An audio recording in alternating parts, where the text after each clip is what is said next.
Tu n'as pas besoin d'un conflit pour reprendre le contrôle. Tu as surtout besoin d'arrêter d'offrir un accès à des gens qui se nourrissent de ton agitation. Beaucoup ne veulent pas t'aimer ni te comprendre. Ils veulent simplement vérifier s'ils peuvent encore entrer, parler, prendre, déranger et repartir sans rien perdre. La plupart des gens croient que couper l'accès exige une rupture visible, une scène, une explication nette, une porte claquée. C'est faux. Ce fantasme du grand affrontement rassure l'ego, mais il te rend souvent vulnérable. Parce qu'au moment où tu annonces que tu vas t'éloigner, tu remets encore l'autre au centre. Tu lui donnes un spectacle. Tu lui offres une preuve qu'il avait encore du poids dans ton système. Et certaines personnes vivent exactement pour ça. Sentir qu'elles peuvent provoquer un mouvement émotionnel chez toi. L'intrus n'entre pas toujours par violence. Souvent, il entre par habitude. Une remarque qui arrive trop souvent. Un message qui exige une réponse immédiate. Une question qui semble banale mais qui sert à sonder ton état. Une présence qui ne respecte ni ton rythme, ni ton silence, ni ton espace intérieur. Au début, tu appelles ça proximité. Puis tu commences à te sentir vidé, un peu plus tendu après chaque échange, un peu plus confus, un peu plus obligé de gérer quelque chose qui ne devrait même pas exister. C'est là que beaucoup se trompent. Ils essaient encore d'être corrects. Ils expliquent. Ils arrondissent. Ils justifient leur distance avant même de l'avoir prise. Ils veulent partir sans déplaire. Ils veulent se protéger sans déranger. Ils veulent poser une frontière en demandant presque pardon d'en avoir une. C'est précisément ce qui les maintient accessibles. Quelqu'un de vraiment stable ne fait pas toujours un discours quand il retire son énergie. Il change simplement la circulation. Moins de disponibilité. Moins d'accès émotionnel. Moins de transparence. Moins de temps offert par réflexe. Il ne coupe pas par colère. Il cesse d'alimenter ce qui le consomme. La différence paraît subtile. Elle ne l'est pas. Quand tu coupes dans la colère, l'autre sent encore ton attachement. Quand tu retires l'accès avec calme, il sent le vide. Et le vide est beaucoup plus inquiétant, parce qu'il ne peut pas être négocié facilement. Regarde certaines scènes ordinaires. Un collègue qui a toujours besoin de 5 minutes et finit par te déposer son stress, ses ambiguïtés, ses insinuations. Un membre de la famille qui utilise le lien pour traverser tes limites, sous prétexte de franchise. Un ancien partenaire qui ne revient jamais avec amour, seulement avec assez de présence pour vérifier s'il peut encore te troubler. Une amie qui se confie à toi, mais n'écoute jamais vraiment ce que tu dis. Ces gens ne demandent pas tous explicitement le pouvoir. Ils testent simplement s'il est disponible. Et s'il l'est, ils s'habituent à l'avoir. Le premier déplacement n'est pas extérieur. Il est intérieur. Tu dois cesser d'interpréter chaque intrusion comme un problème relationnel. Bien souvent, c'est un problème d'accès. Trop d'accès, trop de lisibilité, trop de disponibilité, trop de permissions implicites. Tu crois gérer une personnalité difficile, alors que tu gères surtout les conséquences de ton ouverture mal protégée. Tant que tu penses que la solution consiste à mieux te faire comprendre, tu restes dans le mauvais couloir. Le sujet n'est pas de clarifier encore. Le sujet est de retirer ce qui permet l'invasion. C'est dur à accepter parce qu'une part de toi veut rester perçue comme loyale, douce, cohérente, généreuse. Cette part a peur qu'en se retirant, elle paraisse froide, injuste, ingrate. Mais pose-toi une question simple. Combien de fois as-tu sacrifié ta paix pour préserver une image de toi que l'autre n'a jamais respectée? Combien de fois as-tu toléré l'intrusion pour ne pas sembler dur? Il y a des personnes qui lisent ta politesse comme une faiblesse exploitable. Pas parce qu'elles sont plus puissantes. Parce qu'elles ont compris que tu hésites à fermer l'accès. Le respect ne commence pas quand tu parles mieux. Il commence quand l'autre sent qu'il y a des zones en toi qu'il ne traversera plus gratuitement. Couper l'accès sans faire de scène, ce n'est pas fuir, ce n'est pas manipuler, ce n'est pas punir, c'est sortir du théâtre. Ne plus jouer le rôle de celui qui explique son silence à ceux qui profitaient de son ouverture. Ne plus répondre à des dynamiques qui vivent uniquement grâce à ta participation. Un jeu social meurt très vite quand l'un des deux cesse de nourrir le cadre. Mais pour y arriver, il faut reconnaître un fait moins confortable. Beaucoup de tes réponses n'étaient pas de la bonté. Elles étaient de l'anxiété déguisée en gentillesse. Tu répondais vite parce que tu ne supportais pas l'attention. Tu expliquais beaucoup parce que tu craignais d'être mal perçu. Tu laissais entrer parce que tu redoutais le conflit. Tu gardais le lien parce qu'une part de toi croyait encore que couper l'accès, c'était perdre quelque chose de précieux. Alors qu'en réalité, tu perdais déjà quelque chose à chaque fois que tu restais disponible pour ce qui te déstabilise. Il faut voir plus froid. Toute relation révèle une structure de circulation qui demande, qui absorbe, qui s'adapte, qui temporise, qui s'épuise, qui impose le rythme. Si c'est toujours toi qui encaisses l'inconfort pour maintenir l'équilibre apparent, ce n'est pas de la paix, c'est une occupation silencieuse. Et personne ne libère un territoire occupé en expliquant doucement à l'occupant pourquoi il devrait être raisonnable. Il y a un moment où la maturité ressemble moins à la communication parfaite qu'à une réduction nette de ton exposition. L'erreur classique, c'est de croire que l'intrusion doit être spectaculaire pour être réelle. Non, les intrusions les plus coûteuses sont souvent minimes, répétées, banalisées. Une personne qui te parle comme si ton temps lui appartenait. Quelqu'un qui change l'ambiance dès qu'il entre et te laisse le travail invisible de rétablir la stabilité. Quelqu'un qui te pousse à te justifier, puis évalue ta version avec le plaisir discret de te voir te défendre. Quelqu'un qui connaît exactement le ton à utiliser pour réveiller ton besoin d'être compris. Voilà ce qu'il faut apprendre à voir. Les accès ne passent pas seulement par les portes évidentes. Ils passent par tes réflexes. Le premier réflexe à tuer, c'est celui de l'explication préventive. Beaucoup annoncent leur distance en croyant être nobles. Ils écrivent un long message. Ils détaillent leur fatigue. Ils veulent être impeccables. En réalité, ils ouvrent une négociation. Dès que tu expliques longuement pourquoi tu réduis l'accès, tu offres à l'autre des prises. Il peut minimiser, contester, inverser, se victimiser, t'accuser de changer, te rappeler ce qu'il a fait pour toi, prétendre qu'il ne comprend pas. Et te voilà happé dans un débat sur ton droit élémentaire à protéger ton espace. Tu n'as pas besoin d'un jury pour réduire ta disponibilité. Imagine une scène simple. Quelqu'un t'envoie un message chargé, ambigu, presque accusateur. Avant, tu répondais vite. Tu corrigeais l'interprétation. Tu montrais ta bonne foi. Cette fois, tu ne fais rien dans l'instant. Tu laisses passer. Tu reviens plus tard, plus court, plus plat, sans émotion ajoutée, sans justification inutile. Je suis moins disponible en ce moment. Ou même moins que ça. Je verrai plus tard. Ce n'est pas la phrase qui change tout. C'est l'absence d'ouverture. Tu ne fournis plus ni matière émotionnelle, ni anxiété lisible, ni porte latérale. L'autre peut être contrarié. Très bien. Sa contrariété ne devient plus ton urgence. Beaucoup n'osent pas cette simplicité parce qu'ils confondent calme et culpabilité. Ils ont l'impression qu'une réponse brève est agressive. Non.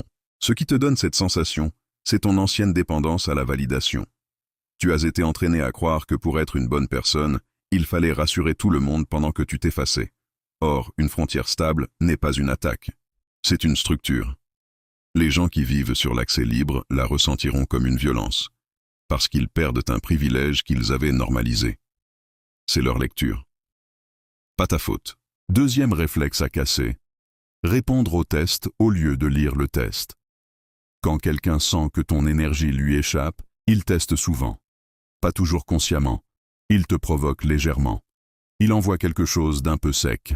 Il demande si tout va bien. Il te lance une remarque censée t'amener à clarifier. Le piège, c'est de prendre le contenu au sérieux. La vraie question n'est pas ce qu'il dit. La vraie question est, qu'essaie-t-il de réactiver? Ton besoin de t'expliquer. Ton habitude de compenser. Ton impulsion à calmer le malaise. Si tu lis le mécanisme au lieu de mordre à l'hameçon, la dynamique perd immédiatement en puissance. Prends le cas d'un proche qui dit « Tu es distant ces derniers temps ». Selon ton ancien système, tu te sens presque obligé de détailler ton état, de rassurer, de prouver qu'il n'y a pas de problème. Pourtant, dans beaucoup de cas, cette phrase n'est pas une demande de lien sincère.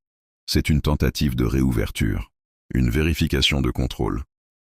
Si tu réponds avec simplicité, « Je prends plus de recul en ce moment », tu gardes le centre. Tu n'accuses pas. Tu n'expliques pas trop. Tu ne supplies pas d'être compris. Tu poses un fait. Et c'est précisément ce que les gens intrusifs supportent mal, les faits qui ne leur laissent aucune prise émotionnelle. Troisième erreur, vouloir que l'autre reconnaisse ce qu'il t'a fait avant de réduire l'accès. C'est un piège magnifique pour rester lié. Tu attends l'aveu, la maturité, la reconnaissance, peut-être même des excuses. Tu veux que la vérité soit vue avant de partir. Mais certaines personnes n'avoueront jamais leur logique. Pas parce qu'elles sont profondes. Parce qu'elles survivent grâce au brouillard. Elles ne veulent pas que le mécanisme soit nommé. Elles veulent qu'il continue. Si tu conditionnes ton retrait à leur lucidité, tu restes prisonnier d'une permission qui ne viendra pas. La souveraineté commence le jour où tu n'attends plus que l'autre valide ta perception pour agir. Cela demande une coupure plus intime. Cesser de trahir ce que ton corps sait déjà. Ton corps sait souvent avant ton mental. Il se serre avant certains appels. Il se fatigue après certains visages. Il anticipe une charge avant même que la conversation commence. Puis le mental intervient et dit « Tu exagères. Sois plus ouvert. Tu interprètes mal. » Résultat, tu t'obliges à rester présent là où ton système signalait déjà un coup. Et plus tu ignores ce coup, plus tu te rends disponible à l'intrusion. Le retrait silencieux est d'abord un acte de confiance envers ta lecture. Pas une lecture paranoïaque, une lecture sobre. Tu n'as pas besoin de diaboliser les gens. Tu as juste besoin d'observer les effets réels. Après cet échange, suis-je plus clair ou plus dispersé? Plus calme ou plus contracté? Plus stable ou plus obligé? Certaines personnes te laissent tranquille, même quand elles traversent une période difficile. D'autres te tirent dans leur désordre et t'obligent à devenir gestionnaire de leur chaos. Couper l'accès, dans bien des cas, c'est simplement arrêter de faire un travail émotionnel que tu n'as jamais signé. Quatrième erreur, croire qu'il faut disparaître complètement pour être cohérent. Non. La disparition totale est parfois nécessaire, mais pas toujours. Le vrai pouvoir est souvent plus subtil. Réduire la fréquence, allonger les délais, répondre sans intimité, refuser les justifications longues, déplacer les échanges vers un terrain plus neutre, retirer les confidences, fermer les coulisses. Tu peux laisser exister une relation en surface tout en retirant le cœur, l'accès direct, la part précieuse. Beaucoup n'imaginent que deux modes, fusion ou rupture. C'est une pensée d'enfant blessé. L'adulte stratégique connaît les zones intermédiaires. Il sait doser l'exposition. C'est là que commence l'opacité. Non pas l'opacité théâtrale de celui qui veut paraître mystérieux. L'opacité propre de quelqu'un qui a compris qu'être trop lisible, c'est souvent offrir des leviers aux mauvaises mains. Tu n'es pas obligé de dire ce que tu ressens à ceux qui utilisent l'information contre toi. Tu n'es pas obligé de montrer ton agenda, ton humeur, tes doutes, tes vulnérabilités en temps réel. Il existe une noblesse du privé, une élégance du non-dit, une forme de respect de soi qui se voit précisément dans ce que tu ne livres plus. À ce stade, une peur remonte souvent. Elle n'a rien à voir avec les autres. Elle te concerne. Si je retire l'accès, vais-je être abandonné? Vais-je perdre ma place? Va-t-on dire que j'ai changé? Oui, probablement. Certaines personnes diront que tu as changé. Elles auront raison. Ce qu'elles regrettent, ce n'est pas ton ancienne douceur. C'est ton ancienne perméabilité. Ton ancien réflexe à te rendre disponible. Ton ancien besoin de réparer les tensions à leur place. Il faut accepter de ne plus être confortable pour ceux qui vivaient de ton ouverture. Voilà pourquoi le vrai travail ne consiste pas seulement à agir différemment.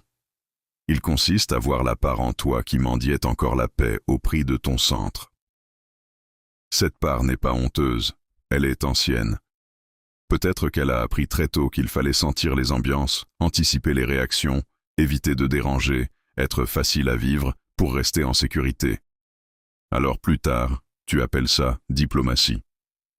Mais au fond, ce n'est pas de la maîtrise. C'est une adaptation de survie. Et cette adaptation attire souvent les gens qui prennent sans demander. L'enfant intérieur qui craignait la rupture construit souvent un adulte qui supporte trop, qui lit tout, qui absorbe tout, qui prévient tout, qui devance tout, qui veut rester irréprochable même quand l'autre dépasse les limites. C'est pour ça que le retrait silencieux fait si mal au début. Il ne blesse pas seulement la relation.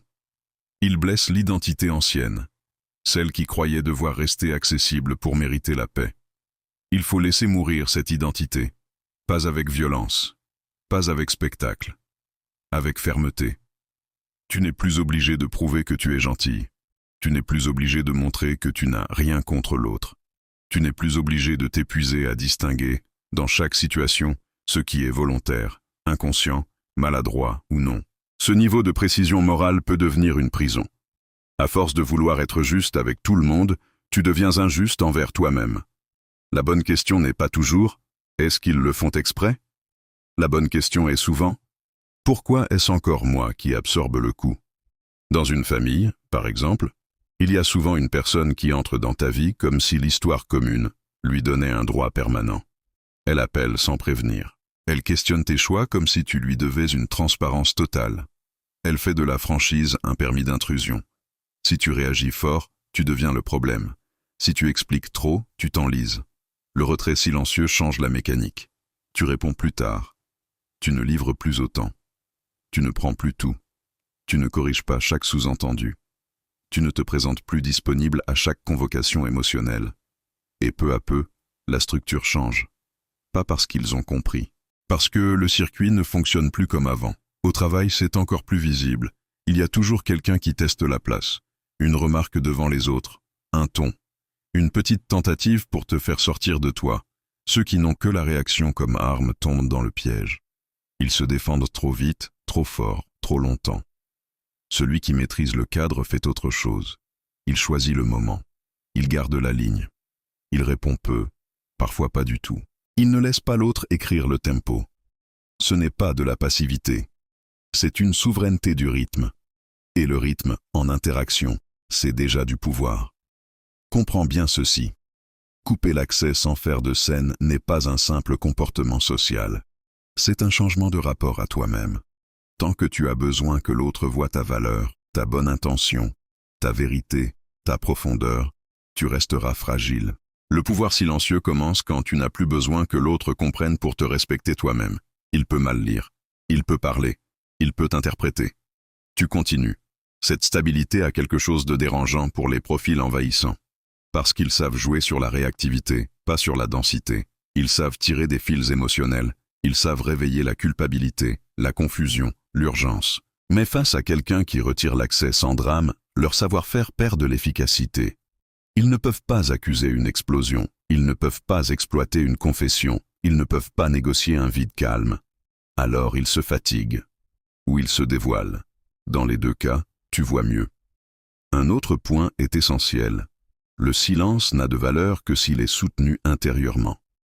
Beaucoup se taisent à l'extérieur, mais continuent de brûler à l'intérieur. Ils ne répondent pas, mais surveillent. Ils s'éloignent, mais imaginent la réaction. Ils coupent le contact, mais restent branchés mentalement au regard de l'autre. Ce n'est pas encore une coupure, c'est une abstinence agitée. Le vrai retrait demande de quitter aussi la scène mentale. Arrêter de vouloir contrôler ce qu'ils pensent. Arrêter de prévoir leurs commentaires. Arrêter d'espérer qu'ils remarquent ton absence et en souffrent. À partir du moment où tu te retires pour produire un effet, tu restes lié. Le détachement n'est pas un message. C'est une désaffectation. Cela demande de renoncer à une tentation subtile, celle d'utiliser le silence comme arme visible. Le silence théâtral veut être remarqué. Le silence stable n'a pas besoin d'être vu. Il se contente de rétablir une économie plus saine de ton énergie. Tu ne te retires pas pour punir. Tu te retires parce que tu as cessé de financer ceux qui usent ton centre. Voilà pourquoi certains retraits échouent. Ils sont encore adressés à l'autre. Ils veulent déclencher une prise de conscience, un manque, une poursuite. Ce n'est pas encore du pouvoir. C'est du contrôle indirect. Et le contrôle indirect cache souvent une dépendance déguisée. Fais attention aussi à la pitié. Il existe des intrusions portées par la fragilité, la confusion, la douleur réelle. Et c'est précisément ce qui te piège. Tu vois leur manque, tu vois leurs failles, tu comprends pourquoi ils agissent ainsi. Alors tu laisses entrer encore. Tu transformes ta lucidité en permission. C'est une erreur coûteuse. Comprendre quelqu'un n'oblige pas à lui donner l'accès. Tu peux voir sa blessure sans lui offrir ta paix en compensation. Sinon, tu finis par prendre en charge les conséquences d'un travail intérieur qui ne t'appartient pas. La maturité émotionnelle ne consiste pas à tout accueillir. Elle consiste à discerner ce qui peut approcher sans dégrader ton axe. Il y a aussi ceux qui n'envahissent pas par besoin, mais par domination subtile. Ils aiment sentir qu'ils peuvent déplacer ton humeur. te faire attendre, te faire répondre, te faire hésiter. Leur plaisir n'est pas toujours conscient, mais il existe. Pour eux, l'accès n'est pas seulement pratique, il est symbolique. Il signifie « je peux encore entrer dans ton système ». Avec ces profils, toute scène les nourrit, toute défense les confirme, toute émotion visible leur donne une mesure. La seule réponse digne est de retirer l'unité de mesure. Ils ne savent plus où ils en sont avec toi. Et cela suffit souvent à rétablir le rapport de force. Tu dois également apprendre à ne pas combler le silence. Beaucoup de gens n'envahissent que parce que tu remplis toi-même tous les vides. Une tension apparaît, tu expliques. Un malentendu plane, tu clarifies. Une distance s'installe, tu rassures. Résultat, tu fais le travail que l'autre devrait faire s'il tenait vraiment à la qualité du lien. Laisse parfois le vide faire son œuvre. Laisse l'autre porter un peu de l'incertitude. Laisse le manque d'accès révéler la vérité. Ceux qui respectent, s'ajustent. Ceux qui exploitent, insistent, pressent, culpabilisent ou se vexent. Dans tous les cas, tu apprends. Le retrait silencieux n'est donc pas une seule action. C'est une discipline composée de gestes minuscules.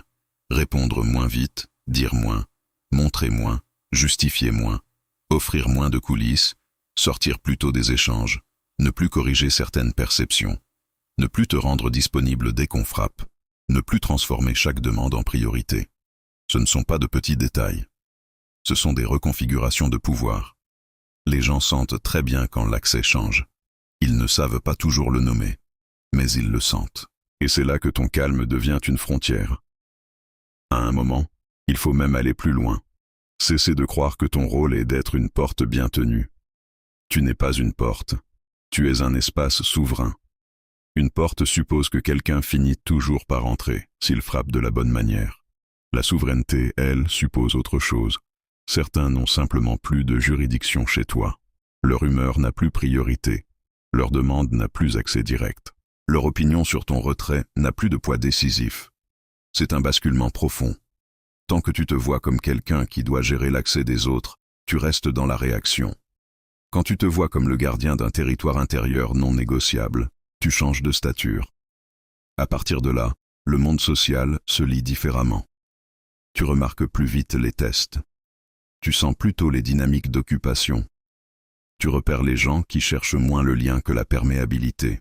Surtout, tu ne te sens plus obligé de transformer chaque inconfort en conversation. Certaines choses se résolvent par des mots. D'autres se résolvent par une modification nette de disponibilité. Les plus importantes, souvent, se règlent sans bruit. Le vrai signe de ton évolution sera simple. Un jour, quelqu'un essayera encore d'entrer comme avant. Même ton, même demande, même présupposition d'accès. Et tu sentiras rien d'urgent. Pas de panique. Pas de besoin de répondre vite. Pas de besoin de te justifier. Pas de besoin d'être perçu comme bon. Juste une lecture froide. Une décision calme. Une distance propre. Ce jour-là, tu comprendras que tu ne protèges plus seulement ton temps. Tu protèges ton axe. Et quelqu'un qui protège son axe devient difficile à utiliser. Ne dramatise donc pas ton retrait. Raffine-le. Ne l'annonce pas comme une révolution. Incarne-le comme une évidence.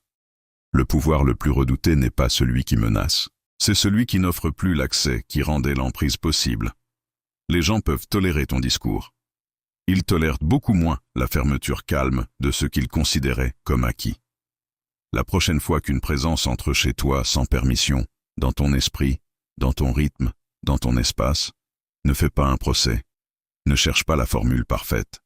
Coupe la circulation, réduis l'accès, reste lisse, et regarde qui, sans ton énergie, ne sait plus quoi faire de toi. À partir de maintenant, que ton silence cesse d'être un vide anxieux, qu'il devienne une architecture. Moins d'explications, moins d'accès, moins de permissions implicites. Ceux qui méritent ta présence n'auront pas besoin de la forcer. Les autres apprendront une chose simple, chez toi, on n'entre plus par habitude.